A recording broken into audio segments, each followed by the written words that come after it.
What's up, everybody? It's James, and welcome to another episode of Issa Kickback. This week, I'm sitting down with the homie CHISongwriter. He's been on our show previously. You've seen him on our shows.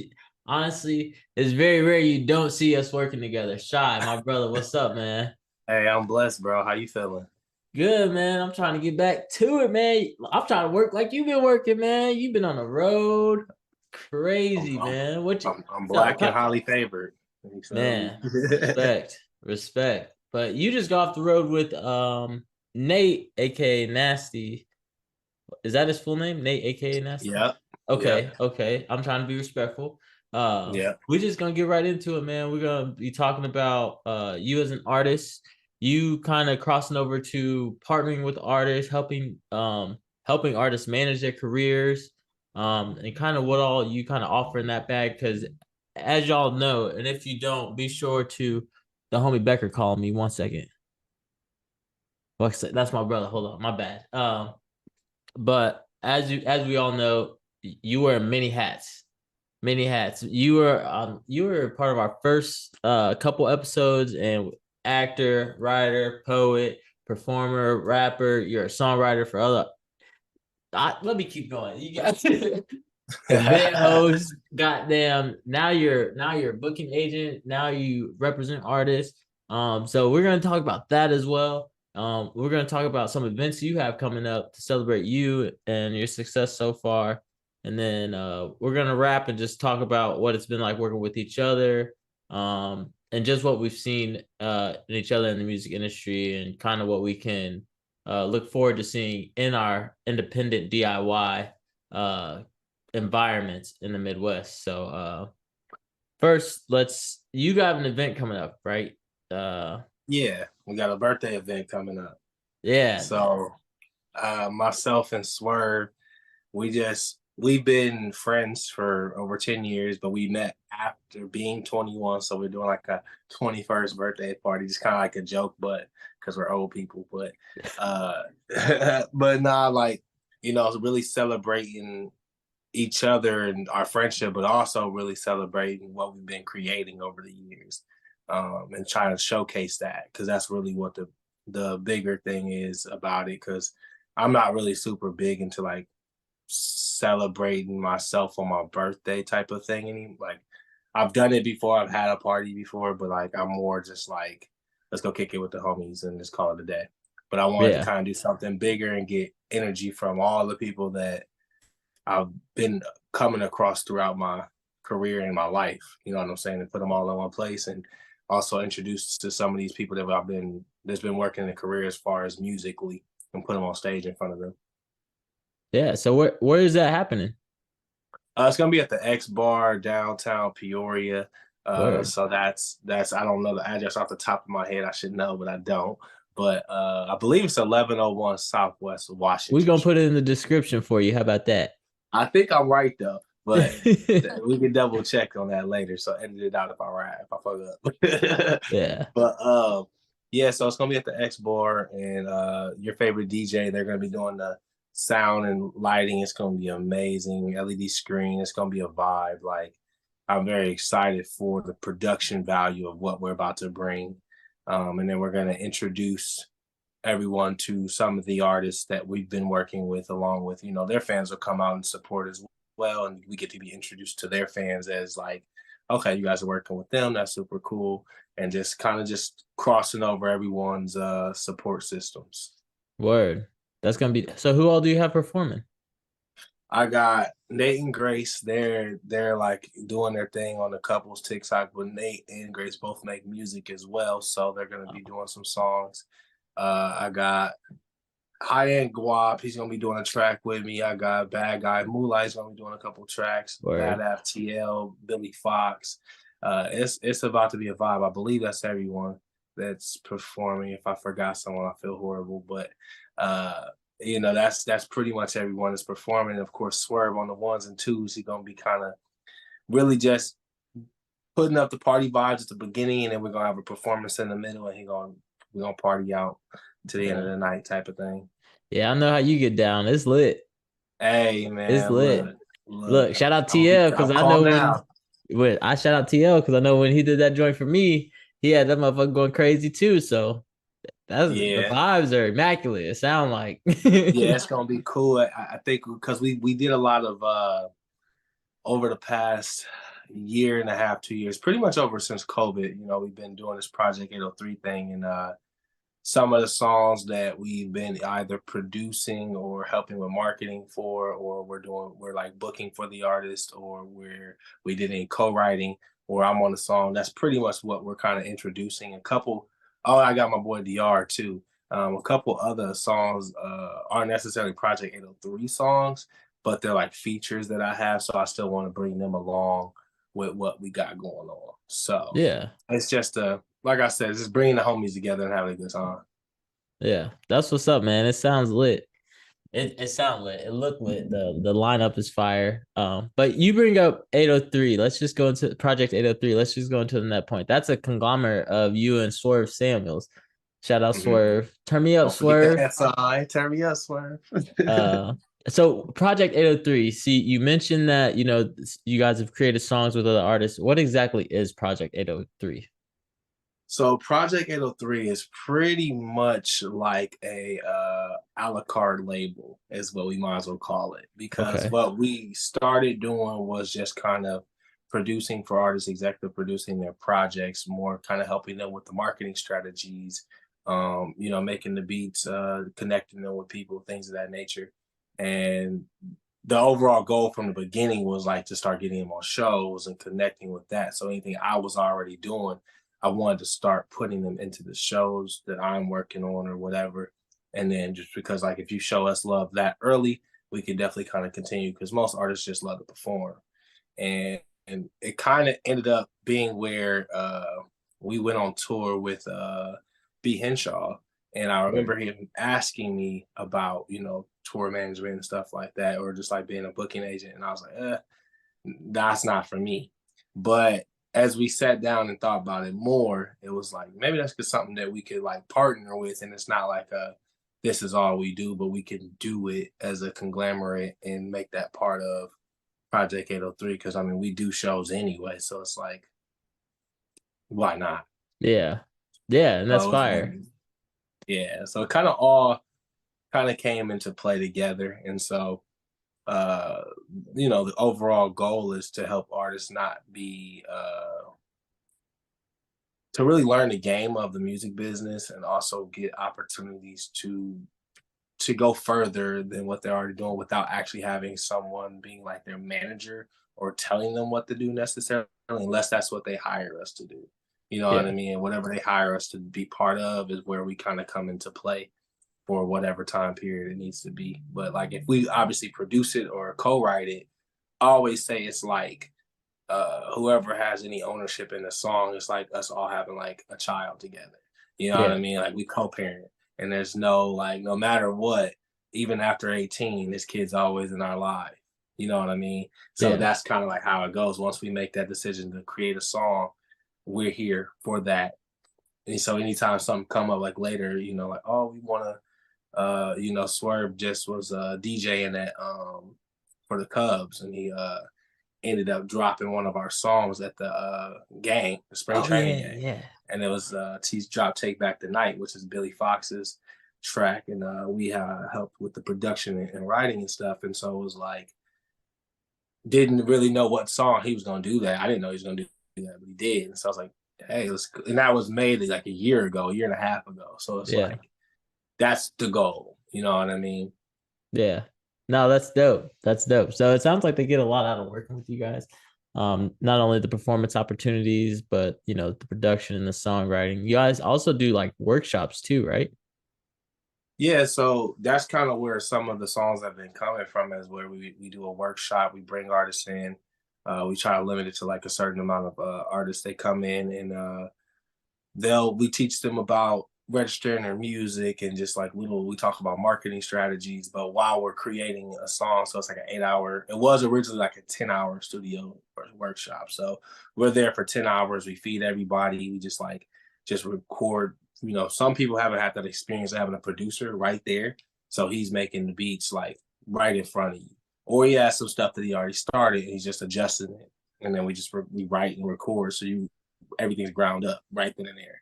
And so some artists have only been, working with stuff off of YouTube or wherever they're getting their beats, but they haven't worked with a producer personally. So like that, I think it's a great opportunity for that. And we teach them about how to register their music properly. What they do with that, that's like what I've learned is like I can teach, but I can't make you go do. Yeah. So It's like you if know what I mean? you can lead a horse to water, but you can't make it drink it. Type vibes. You know what I mean? Yeah. Super cliche, but very, very true. Yeah. No, I feel that. So, I mean, sounds like you guys take on a lot when it comes to the Project 803. What now you mentioned when B Henshaw was like, you know, do you guys do booking agents or are you gonna help me get shows or things like that? So is that, and you mentioned like, man, we're doing it, we might as well do it anyway. Is that initially how you got the start into promoting other artists? Um,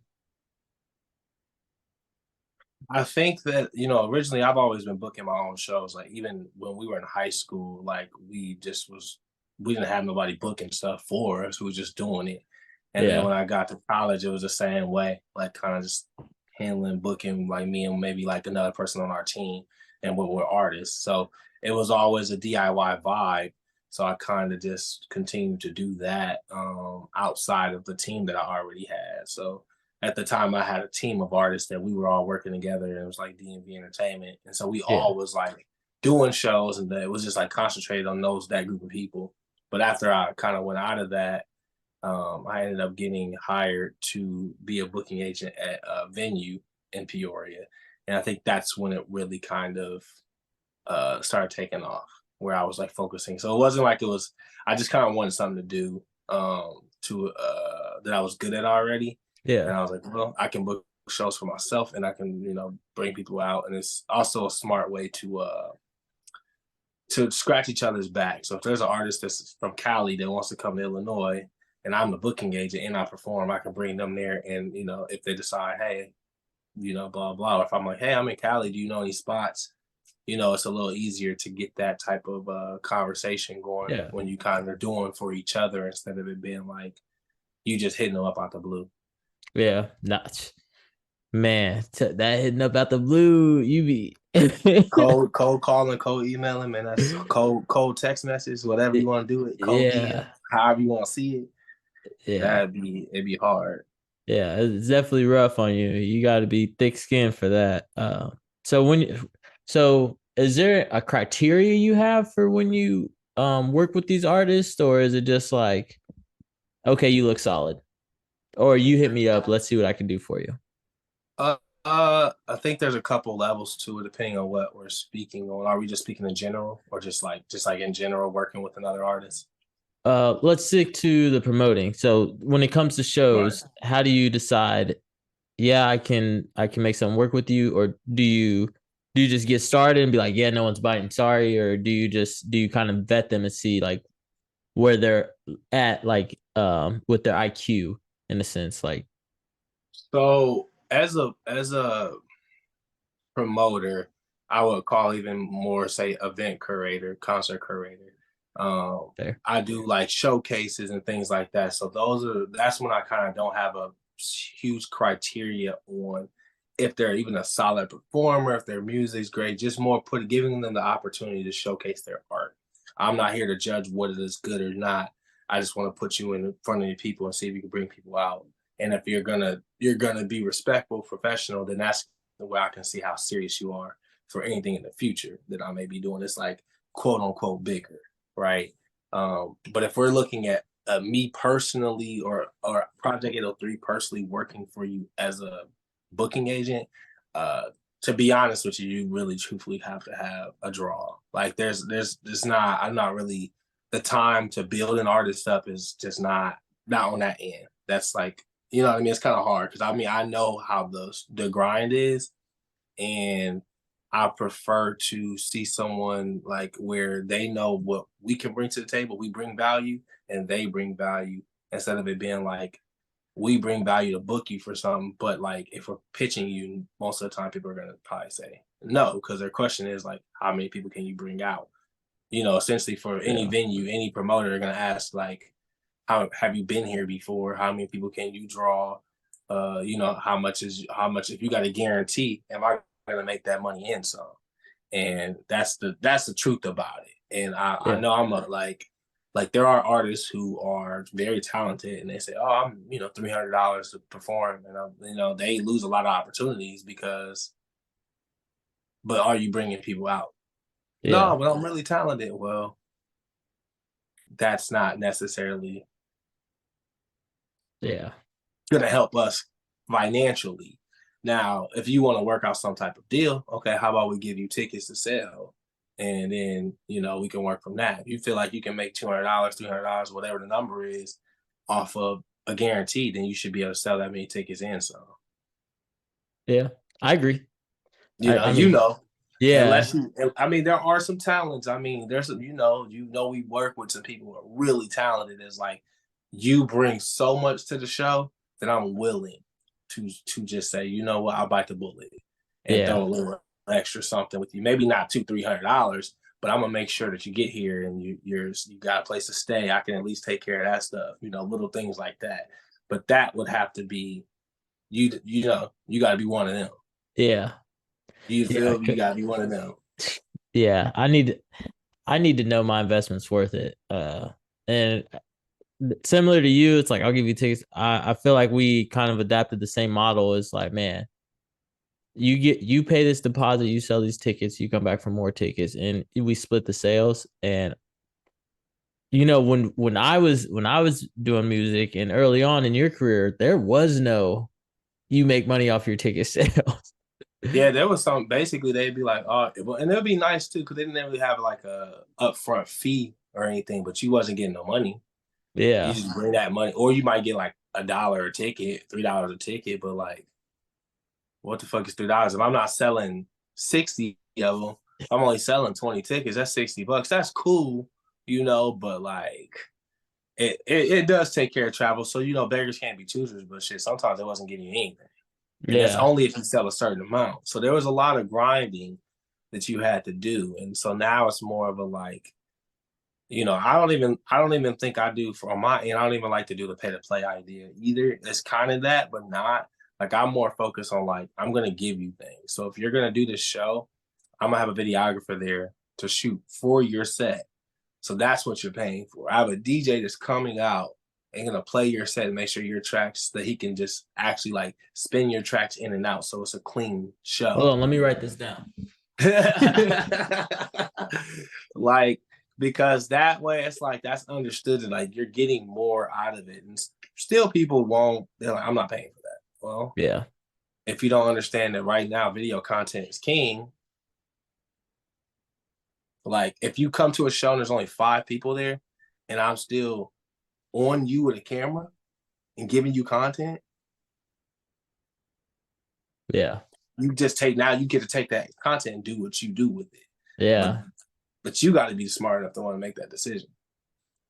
I agree. So that's similar to what we did in Alabama that second time where I was like, look, man, he's gonna be doing general shots, but if you throw him an extra $20, he will shoot your entire fucking set. Yeah, exactly.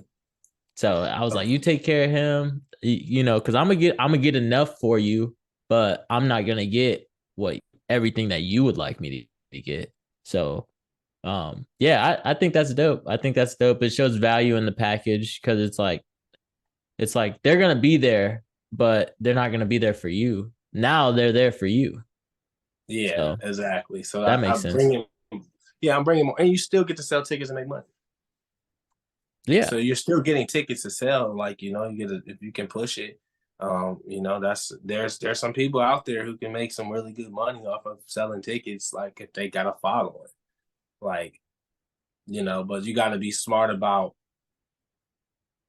I guess the way because I've been thinking about this all day. I've been having all types of music conversations today, and it's more like people see they don't see the future, they just see now. And Yeah. they don't understand like the idea of, oh, I don't want this event because it's not big. I only want the big events. Well, for you to get on the big events, you probably should work at the small events because then that way they at least see you.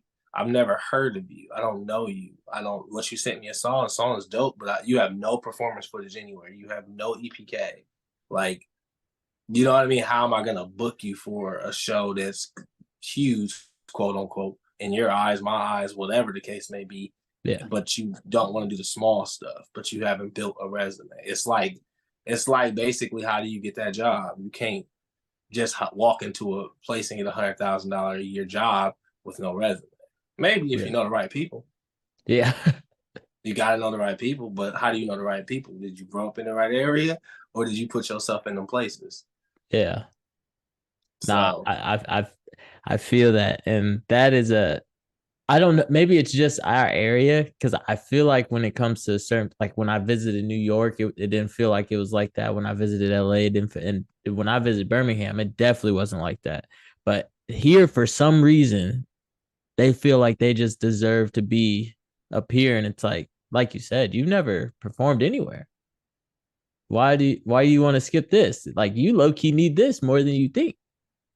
yeah, and it's just more. I always look at it as like I know that I'm a pretty seasoned performer, so it's like, how can you expect of never, you haven't performed even more than 10 times and you think you should be on the big stage in front of 1,000 people, then you get in front of that 1,000 people and can't even entertain them. But they was rocking with me, bro. They wasn't. You know what I mean? Like, they weren't. Yeah. You feel me? Like, they weren't.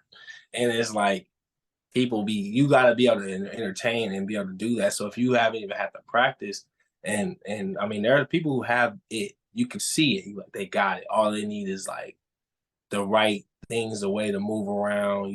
Like that type of thing. But like, if you don't get on stage and practice, it's just not Yeah. gonna. You feel me? So that's just kind of weird. That's a long-winded answer, but you know what I mean. Yeah. No, I'm with you. Um, but just to move forward in the conversation, when what's kind of your goal with Project 803? Where would you like to see it go? um, I mean, on my end, I think that just continually, uh, just working with artists. Like, I don't really have like a extreme goal. I just think that it's something that if we're consistently working at it and producing for people, writing for people, I'm not worried about getting Grammys and all that type of stuff. If it happens, dope, right? But I just think that if we're able to give artists an opportunity to start building their careers and become full time because we took a song and was able to get it placed in TV, or like, that type of stuff, like they're just getting creating ways to be residual, or just like them working with us gives them a chance to uh, get a little more financial freedom. Yeah. And that's kind of what my overall goal is. And so, it'd be really like, I guess this would be the perfect idea. Let's say like we take an artist and we wrote a song, and we helped write the song and produce it, and the song blows up on TikTok, whatever you want to call blowing up and whatever, and they start growing a bunch of followers and they get 50K, 100K followers, and now we can start booking shows for them, and then we book shows for them because we were able to give them that song to do that with, and then, like, that would be a really cool like process to see from the ground up. But like, I'm just a person who sees potential and see things like that.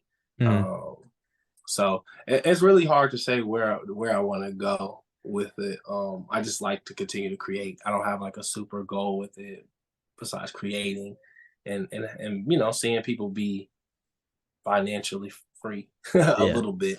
Yeah. If you could bring in a little 5K in a year, or $1,000 in a year, 2,000, like, people aren't making that even $2,000 in a year on their music. Yeah. And that sounds like a really small number, but like, they're not. Yeah. Nah, I feel you. I ain't made Did, no money on music. did you see the I forgot the number, so don't quote me on the number, but I think they said it was like 300 million songs or something like that uploaded to Spotify that have Yeah. zero plays. It's something million. And it was crazy when that came out, because I was like, damn, y'all not even playing y'all own shit. Oh shit. Exactly. Your grandma couldn't play, your You sister couldn't feel play, me? You feel nobody. me? You ain't want to show nobody your shit like on Spotify? Like, okay, but we're running low on time. So what are three things that you've seen? And I kind of want I don't want these kind of want these to be like instant. What are three things that you've seen in independent artists that you think let me rephrase. Three things you've seen in artists that have approached you that's kind of universal that you would like to give them advice on now. Uh, entitlement. So don't be so entitled. Yeah. Um, learn how to approach someone in general. And I think that if we ain't going from that lane, going to like learning about registering your music properly. So I think that's three things I've seen consistently across the board that a lot of people have an issue with. Those three things. Yeah. Word. Okay. Now, I now this sorry, I got to get my content questions in. So you've been approached all these things that don't know. What are some of the hurdles you face touring and being on the road? Like you said, you've done the B Henshaw, you've done the Nate, aka Nasty. What are three common things that you seem to find yourself in? I would say for promotion, and that could be on our end or other people's end. Like just like not a team effort Learning on process. It's a learning process. not a team effort on promotion. Uh, some type of miscommunication somewhere, whether it's with on our end or their end. That seems to be common every now and then. Uh, that's kind of an oxymoron, but yeah, it seems to be common that there's a lot of miscommunication. And I, ooh, that third one's hard. Probably people learning how to perform and how to hold a mic. Like that's something that's just like I see that all the time. Yeah. No, I see that. I've shown that I was like, hold it like this, and they will still cuff it, and I'm just like, you know what? You don't need, you got the lyrics on the song anyway, bro. It don't even matter. But no, I feel see, I asked because common mistakes we can give people a head start. It's like, okay, this is what they're seeing. Maybe I'll go in, I'll show them that, maybe I show them that I watch this, I know I'm listening, I'm following. So that's kind of why I wanted to peek at that. And then I get one last thing. I always do the advice thing. We got a couple minutes left. If you could say one thing to someone who hopes like they're really like fresh out, they're following you, and they want to perform, they really want it, they really want it. One piece of advice to keep them motivated because it's not easy, regardless of what you have supporting you. Have love for the art. Have love for the process. Simple. Have love for the art and have love for the process. If you don't have that naturally in it, you will get lost. I think the third thing also would probably be like, don't get lost in comparison because your journey is your journey. That's a bar. That's a I'm a bar. poet. I think. I think that's one of my titles. Yeah, it definitely is. You got a whole book out, another one on the way, right? Yeah. Yes, We gonna sir. we gonna get it. We gonna sit down again and talk about all that stuff. I did want to speak to you, as you're embracing this new hat that you're wearing and stuff like that. I'm proud of you. For someone that lives off their music and really in the independent factor, just independent sector, like you live off of it, like you rely on it. So, if anyone knows how to make a living, like it would be you. You know what I'm saying? If people should be listening to anybody, it should be to the person that's doing it. You know what I'm saying? Yeah, I So appreciate that. I appreciate you sitting down with me. You have an event coming up. Remind us again, when is that? May 20th, we got the Bday Bash. Me and Swerve Samuels, celebrating our birthday. About to have a good time. Got some dope artists coming out at the Axe Bar in Peoria, Illinois. Come rock with us. Come party with us. Come vibe with us. Come rage with us. Let's go. Yeah, because that's what it is nowadays. It is a Hey, motherfucking party. It's a hey. party. Where can people follow you guys to support your Project 803, your personal platform, CHISongwriter? You can follow me on all platforms at Shy Songwriter, CHI Songwriter. And you can just, you know what I'm saying, rock with Project 803. Just search Project 803 on whatever you work with, whatever you doing, whatever you watch people on. I don't know. Just search Project 803. We gonna pop up. Word. Word. One more time. Turn me up, Swerve. Hey. My brother, I appreciate you sitting down with me, man. It was a pleasure chopping it up with you, and I look forward to what you bring to light. We got some things in the work that we were discussing too, so I'm really excited to just get back to it for real. Yes, sir. We gonna chop it up. Hit me up, man. All right, bro. Peace. Peace.